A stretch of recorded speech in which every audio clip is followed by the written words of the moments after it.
It's time for us to do something.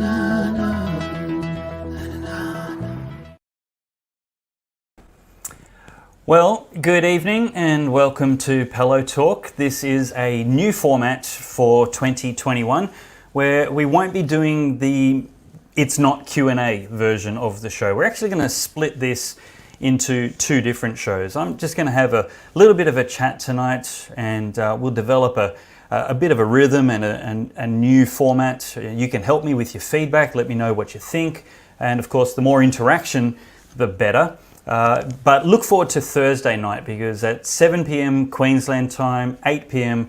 New South Wales and Victoria, we'll be having a full live panel as we did last year. This year we're going to go for up to 2 hours. It's going to be very conversational, and it's going to feature a lot of regulars. We'll be having all the Good Source contributors regularly on. They may come and go throughout the show. We may not go for 2 hours. We're not going to flog a dead horse if conversation's a little dry. But this Thursday night, it will be less than 24 hours since the scheduled date and time of the inauguration of the next American president. And there's a lot of people out there who are still expecting Donald Trump to be inaugurated. I actually don't know how you think that's possible. I hope there's not too many people. But at the same time, I'm going to be welcoming of the miracle if it does happen. It will take a miracle. But for now, this is Pellowe Talk, and maybe I'll have some guests on every now and then in the future. But I just want to go through some of my opinions on things that have been going through my heart and my mind in the last week. Also, whatever's in the news. I want to answer questions, discuss topics, get into some fights and arguments. Always civil and always sincere with you, of course. Big welcome to Matt Maloney. Thank you for tuning in and watching on Facebook. And to everyone, if you can just share this and invite others to join with you now, that would be fantastic. I've actually got some notes in my calendar that I'm going to read and go through with you together tonight. So let me start by reading this one, which is The Beguiling Myth of a Sensible Centre. There's actually a party out there called the Sensible Centre, and it is my assertion that there is no such thing as the sensible centre. If there is a centre position, it's certainly not sensible. But let me read this opinion article to you, and leave your comments as we go, and I'll try and incorporate them and talk about them. Maybe you agree with me. I always like people saying that. Maybe you disagree with me, and if you do, don't be like the Sensible Centre folks and tell me to go read a book. Actually try and articulate your own argument and be part of a constructive civil debate. I assure you I've done a fair bit of reading and a fair bit of research and a lot of thinking on this issue. So this article is on the Good Source website, that is goodsource.news. One of the most commonly lamented observations of modern politics is how polarised it, and subsequently society in general, has become. Progressive pundits and corporate media refuse to label traditional thinking as anything less than far right, often preferring even more pejorative language. Only those claiming to be right of centre, while embracing ideas traditionally of the left, like Malcolm Turnbull, can be graciously described as moderate. Meanwhile, little nuance is entertained when describing those to the right of moderates. Never mind that the founding fathers of Australia, America, and our common British legacy in justice and democracy shared at least an affection for, if not outright devotion to, Christian principles. It's now alleged that to advocate the timeless definition of marriage or the sanctity of human life at every stage makes one far right. Well, further, to agitate for the removal of fetters to fundamental freedoms of speech and religion, the central pillars of a liberal, inclusive democracy, is to manifest hatred, intolerance and bigotry, according to progressives. Woe betide any who should believe in national sovereignty, strong borders, or sensible immigration limits. You might as well admit you're a fascist in the ranks of those who celebrate Australia Day, salute the Australian national flag, and honour the monarchy. But what of those left of centre, in the eyes of their right-wing counterparts? Conservative pundits like me and alternate media refuse to label progressive thinking as anything less than progressive. Sometimes preferring more pejorative language like leftist.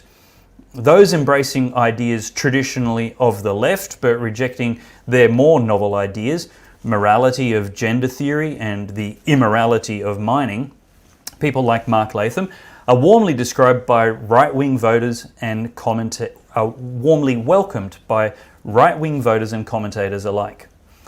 Another classical liberal, Dave Rubin, articulates his amazement that the left left me in the hurtling rapidity with which the policies defining leftism have left him spinning where he always was, while progressivism is now much further away from where they once had much in common.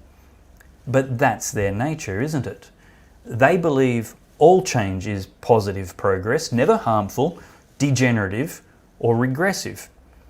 Conservatism, on the other hand, believes history is instructive, and ancient boundaries should at least be understood before they are moved, let alone demolished.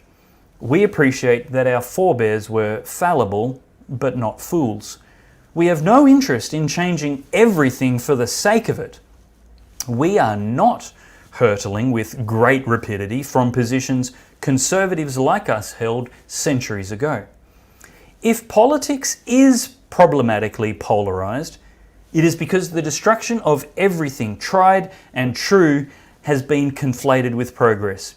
It's because leftists are determined to destroy not only the institutions and sensibilities which created the most favourable conditions for human flourishing in world history, but everyone who stands in their way as well.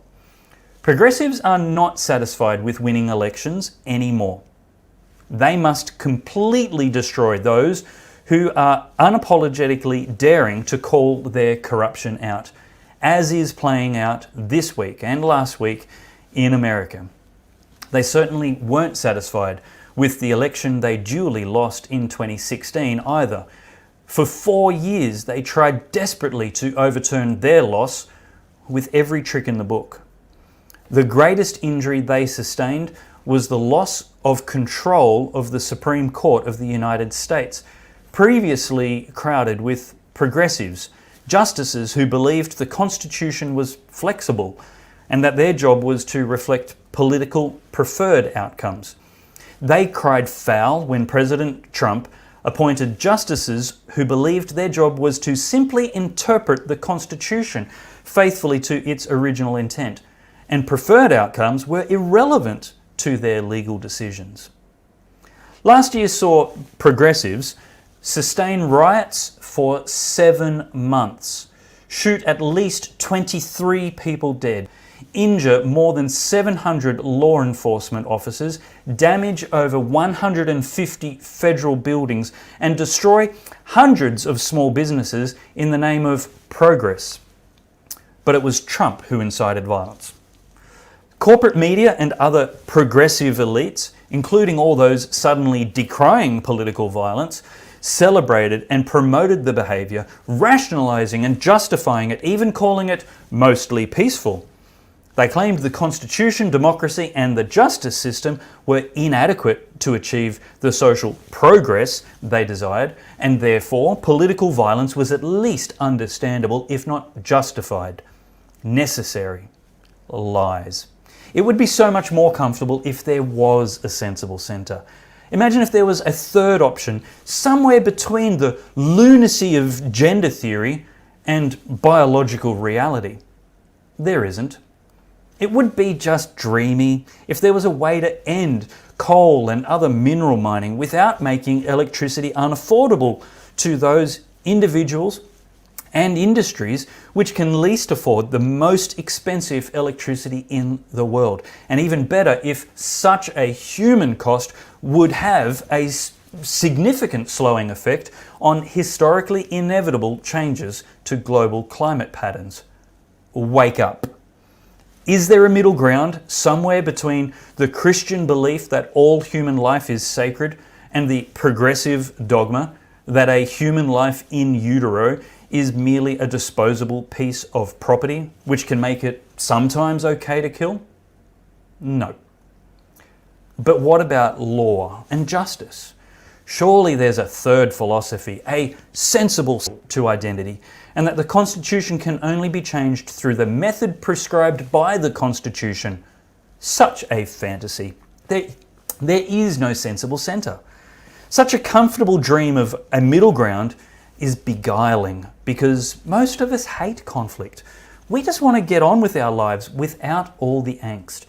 Yet we can't escape it because truth, justice, liberty, and yes, even peace are worth fighting for.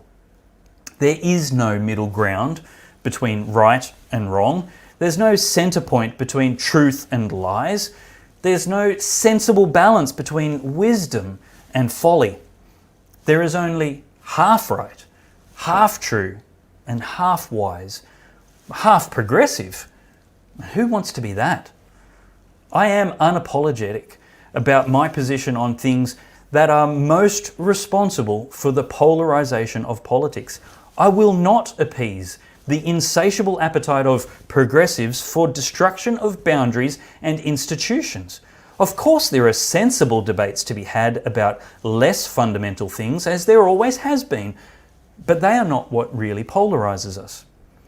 The beguiling sensible centre is perhaps more dangerous than the radical left because, while appearing less contentious, they are simply a slightly slower path to destruction, seductive because of their mixing of lies with some truth, folly with some wisdom, and immorality with some morality. Such is the strategy by which society already has been incrementally ratcheted towards the current brazen extremes of progressives. And such is the path to political polarisation from those who prefer, like me, not to mix poison with our supper. Well, what do you think? Svartanik, Trump says Trump will be inaugurated January 20, 2025. Fair call. Well, we can hope for that. And Matt says a liker and a sharer. Just saying. Leave your comments. Join in the conversation. We've got a couple of dozen people watching live. Hopefully a fair few more people watching in delay. This is the first show for the year without announcement or advertisement, so I won't be discouraged by the low share numbers. Please just share it now. Twitter, Facebook, YouTube. Let people know that they can watch this wherever you're watching it. And we're live streaming simultaneously to Facebook and YouTube. So that's all fun. I tell you what, I have to share this with you. This is going to just make your hat spin. It's absolutely crazy. Somebody I did an interview with previously is Leah Torres. She is an obstetrician gynecologist. Abortion is not her primary bread and butter, but in the course of caring for, as she says, people who are pregnant, she does perform abortions. But she is a very vocal apologist for the right to have an abortion. And I did an interview with her a couple of years ago, and it was very civil and very cordial.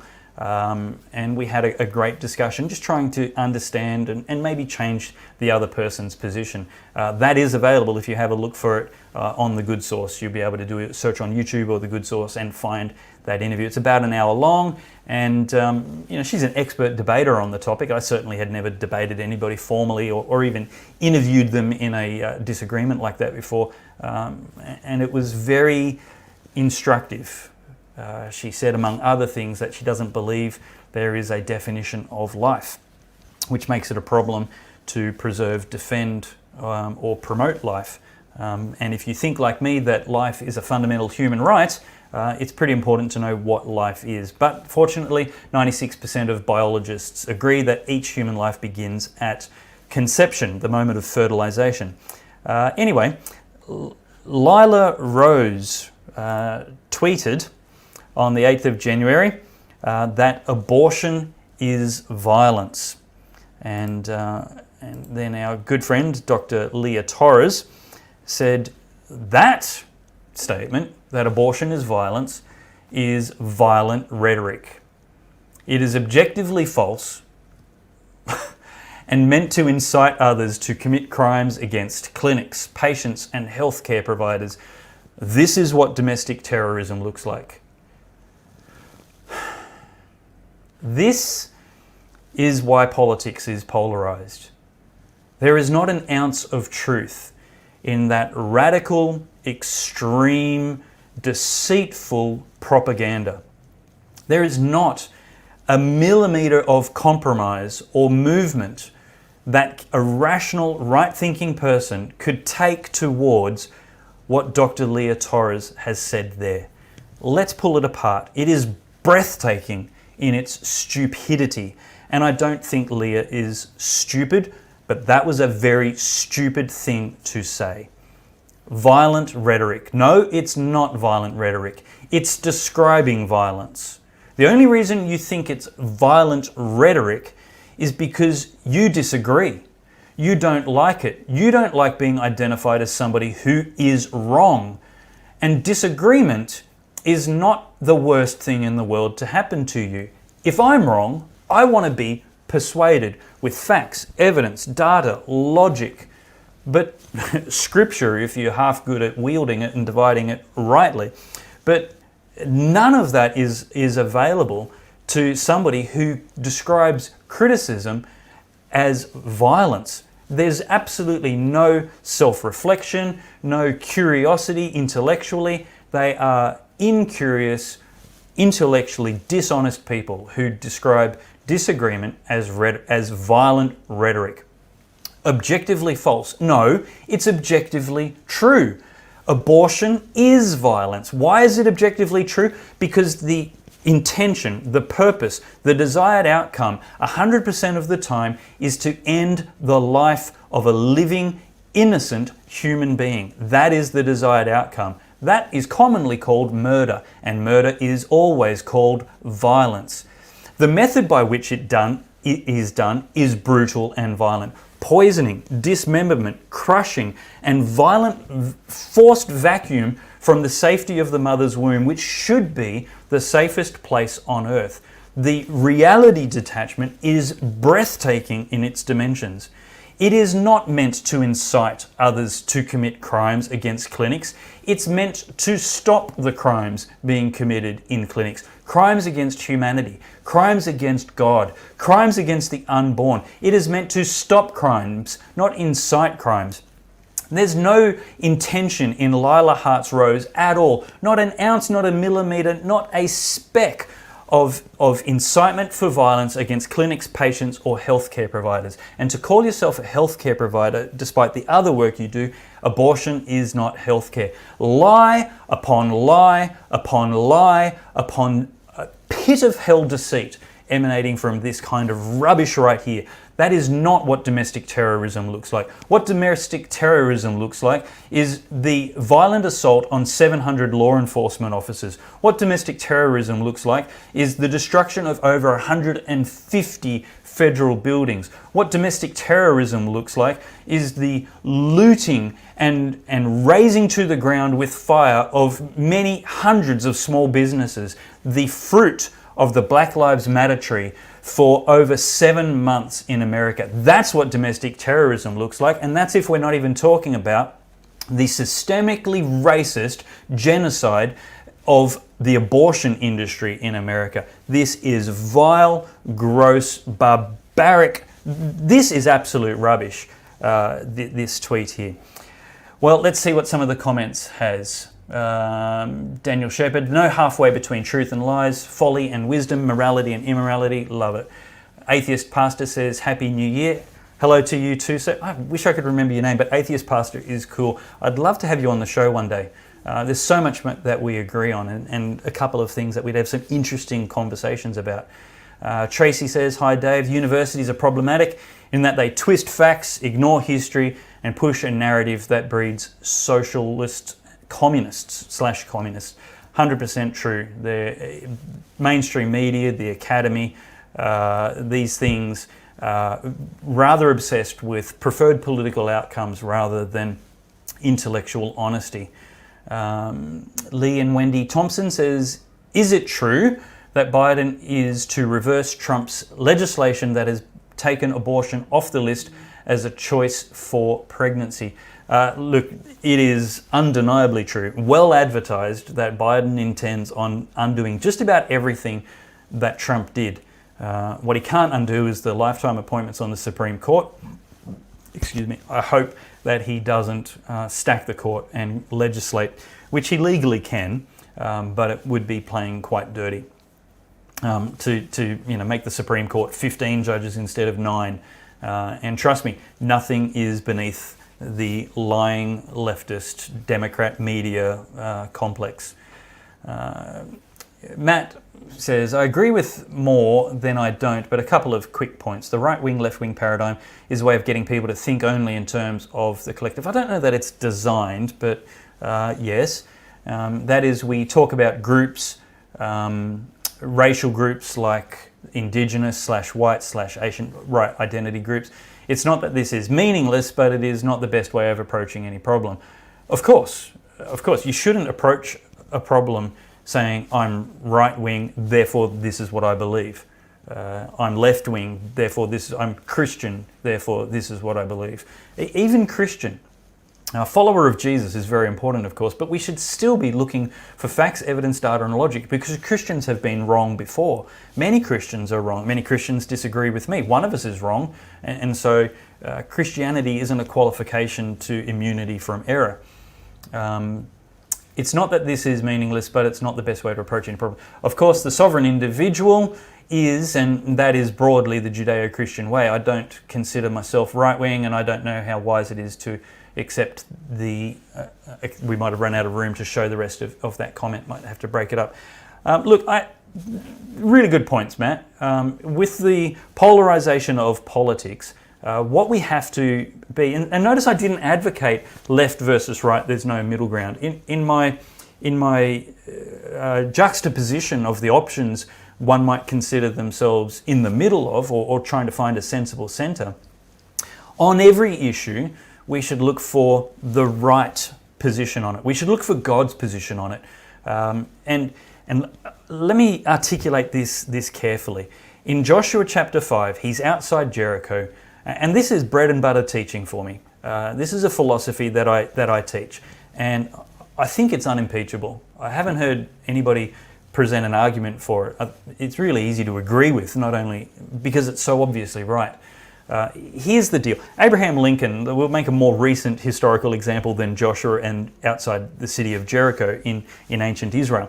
But Abraham Lincoln was asked by a reporter while campaigning on one election, Mr. Lincoln, sir, do you believe God is on your side?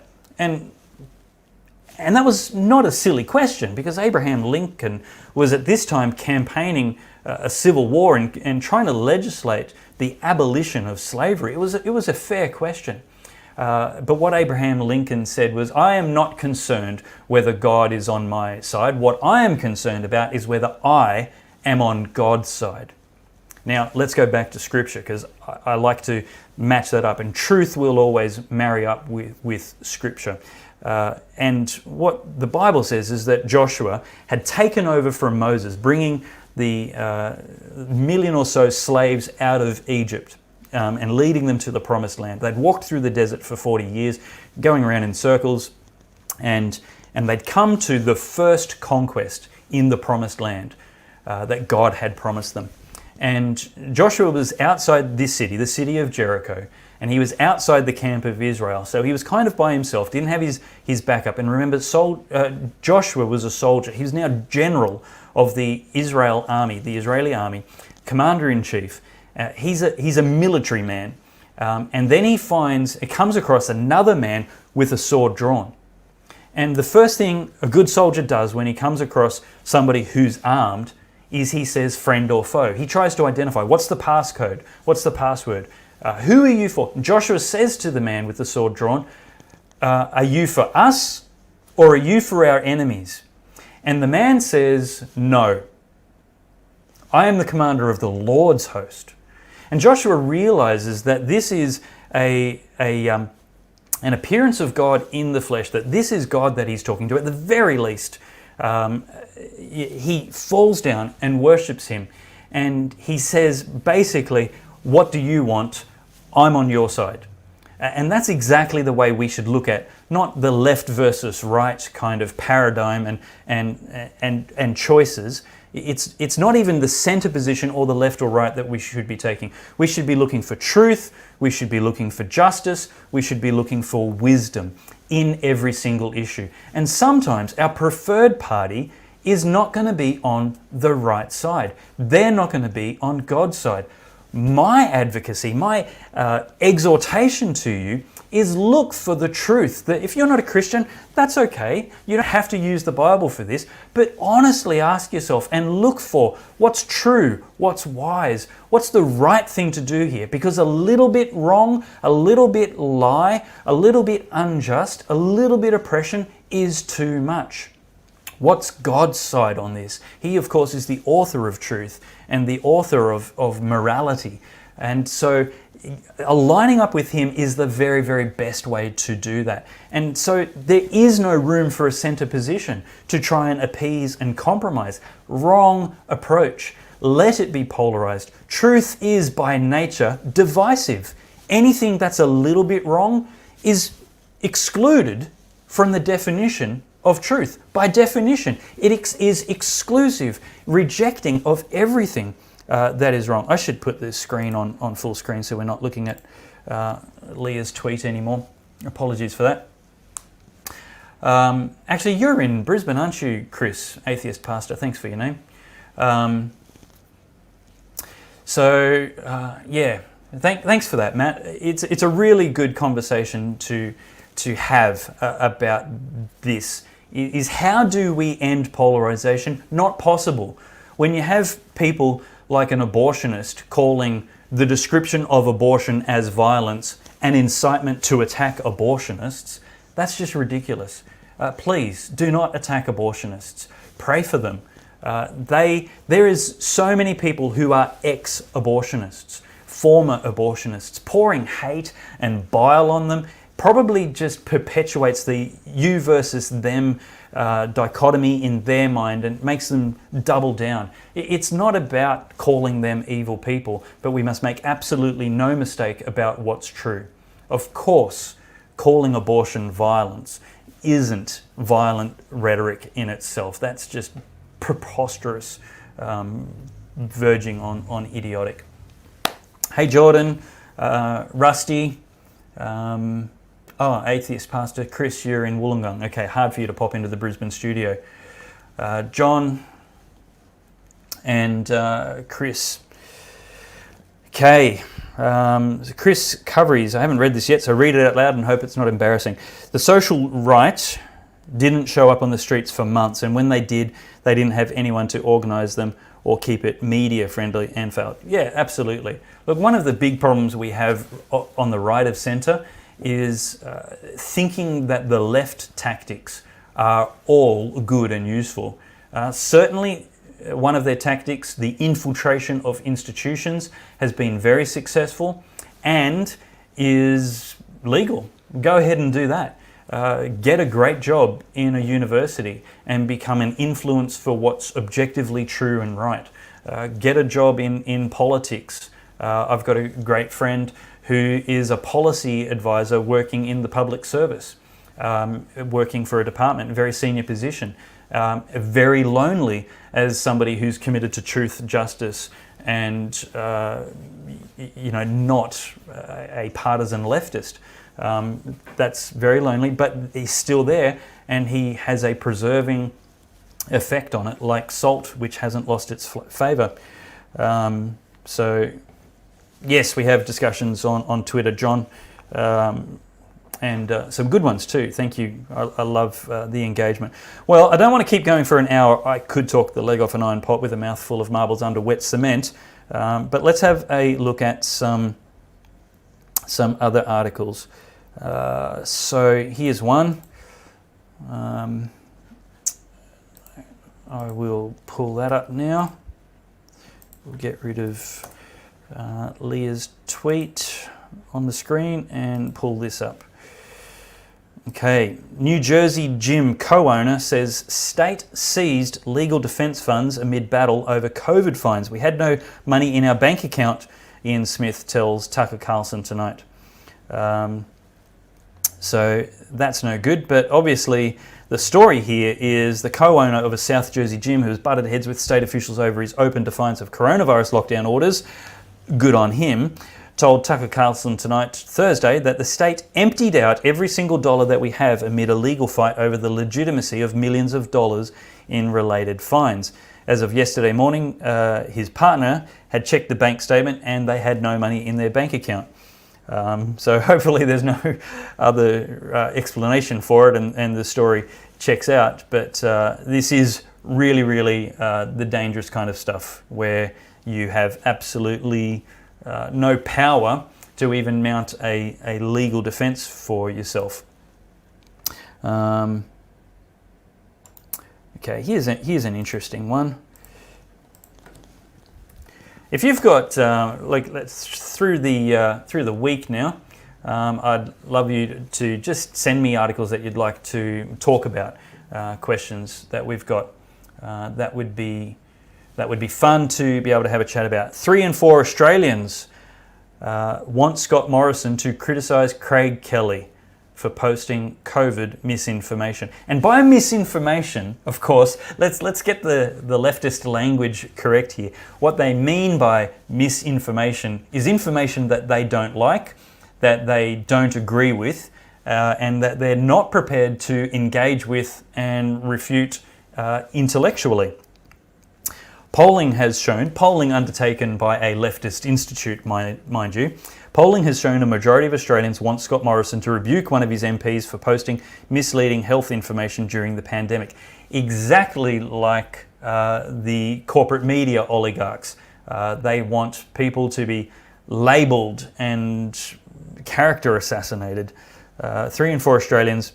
Progressive think tank Australia Institute surveyed 1,003 Australians about their concern during the sharing of misleading information during the coronavirus pandemic. And of course, the audience for the Australia Institute are progressives.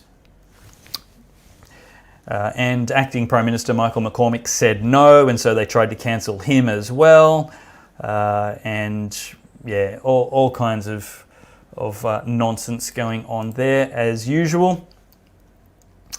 Now, here's a good one. Who's been following the Australian Open quarantine headlines? So the Australian Open tennis players, I just need to log in here. The Australian Open tennis players are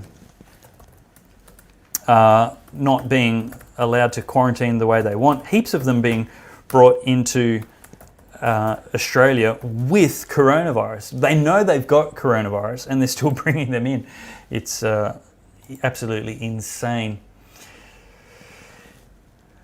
I don't know why we're pretending this is a real virus with real high risk of infection when we're bringing people into the country knowingly with it. I mean, that's just ridiculous. If this is a pandemic that justifies the vandalization of an entire society, then why would you bring it knowingly into the country? Surely that person is a leper and should be excluded. Sorry, tennis is not more important than the Australian economy. Oh, it's just crazy. Well, it just speaks to the silliness of it.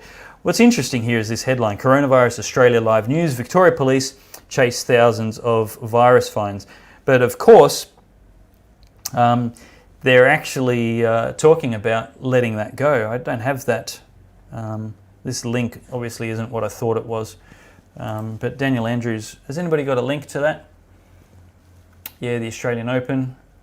Rusty says, that's a terrible YouTube name, Rusty.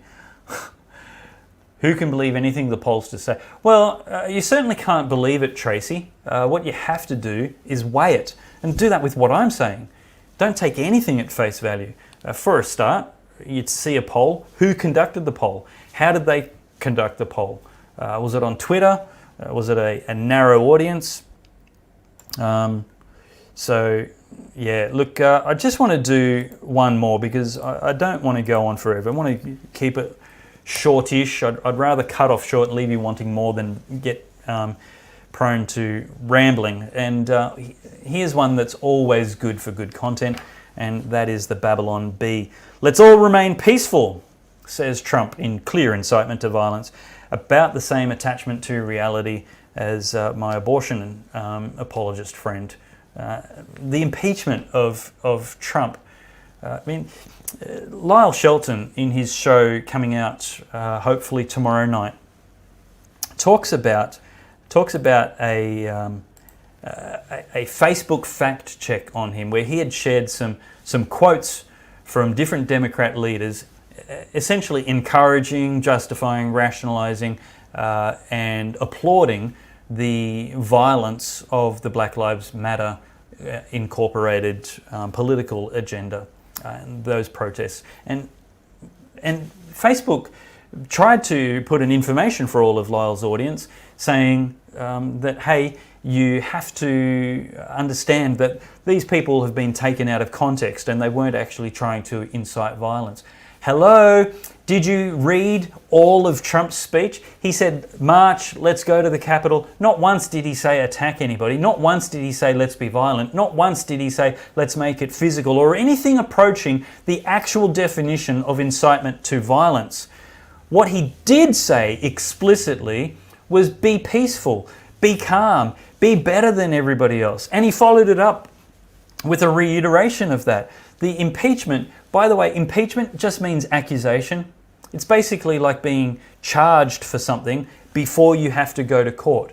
The Senate hearing is where evidence is considered. There's no evidence needed for an impeachment. It's purely political. It's purely partisan. And those 10 Republicans who impeached Trump are either stupid or facile or the good old-fashioned rhinos, Republicans in name only, while cozying up to a progressive agenda. And of course, we know the Republican Party, despite Trump being the president for the last 4 years, is not any more immune to progressives in its ranks than it was when Malcolm Turnbull ruled the Liberal Party here in Australia.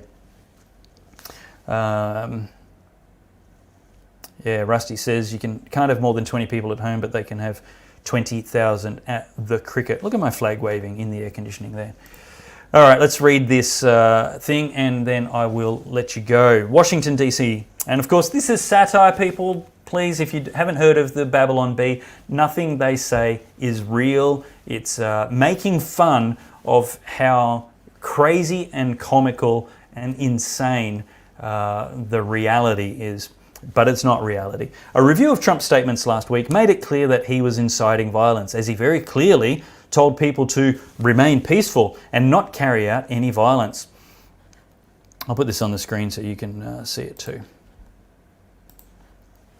The dangerous cult leader encouraged his followers to protest at the Capitol, but to remain peaceful, which is an obvious instance of inciting violence, according to leading language experts and journalists. Let's all remain peaceful, he said, which clearly meant go burn down the Capitol building. No violence, added the deranged lunatic, which, according to the New York Times, was a dog whistle for minions, attack. Go home, he added, which meant keep pressing the attack. We will not be defeated. Blow stuff up. At publishing time, Trump had said, I've always encouraged peaceful protesting, which meant he wanted his followers to go ransack an Arby's, and I assume that's a retail store. And that's the end of the article.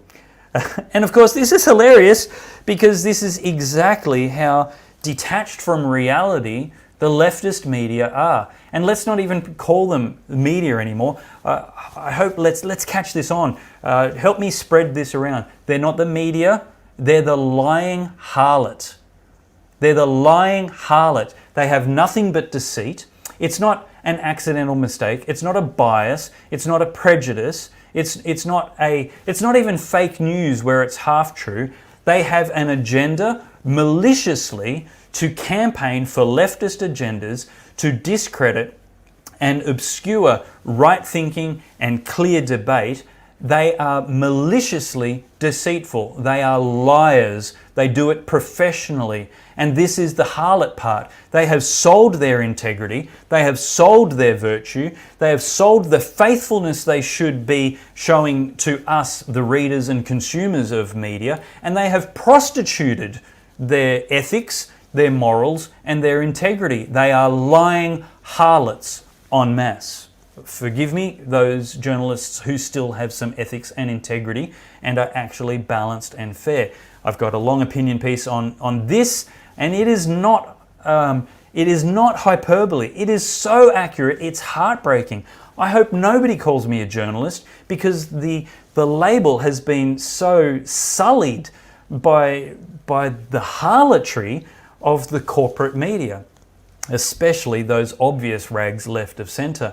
But those people that pretend that their opinions are news and their selective cherry picking to support a narrative is anything like news is just deceitful beyond forgiveness.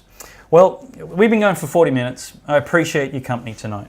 I would really like your involvement to help make this Tuesday night affair a more interactive one. I appreciate your comments and the live feedback. Send me the articles that I might not have seen. You can send them to dave@goodsource.news. That's good, SAUCE.news. dave@goodsource.news. That's my email address. Send me your thoughts. I might not be able to reply to every email, but I definitely read every email. And I'd love to see the articles that you think we should talk about this time next Tuesday night on Pellowe Talk. Thanks very much for your company, and we will see you then. If not now, then when will we see an end to all this pain? Oh, it's not enough to do nothing. It's time for us to do something.